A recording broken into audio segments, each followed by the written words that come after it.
నమస్కారం. జై శ్రీరామ్. భగవద్గీత 3వ అధ్యాయం 40వ శ్లోకం. ఇంద్రియాణి మనోబుద్ధి అస్యాధిష్టాను ముచ్యతే ఏతై విమోహ యత్యాశ జ్ఞానమావృత్య దేహినాం. ఈ యొక్క శ్లోకానికి అర్థం ఏంటి అంటే శ్రీకృష్ణ పరమాత్మ అర్జునుడితో ఈ విధంగా చెప్తున్నారు. ఇంద్రియములు, మనస్సు, బుద్ధి ఈ కామమునకు నివాస స్థలములు. ఇది అనగా కామము మనోబుద్ధీంద్రియాల ద్వారా జ్ఞానమును కప్పివేసి జీవాత్మను మోహితముగా చేయును అనేసి శ్రీకృష్ణ పరమాత్మ అర్జునుడికి ఈ యొక్క శ్లోకంలో చెప్తూ ఉన్నారు.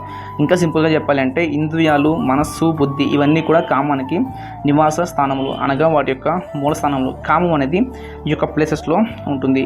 ఇది మనో ఇంద్రియముల ద్వారా జ్ఞానమును కప్పివేసి జీవాత్మను మోహితంగా అంటే జీవాత్మతో ఈ యొక్క కామము తనకి కావాల్సిన పని అనేది చేపించుకుంటుంది ఈ యొక్క జ్ఞానమును కప్పివేయడం ద్వారా అనేసి శ్రీకృష్ణ పరమాత్మ ఈ యొక్క శ్లోకంలో మనకి చెప్తూ ఉన్నారు. మీకు కనుక వీడియో నచ్చిందనుకుంటే చిన్న లైక్ చేయండి.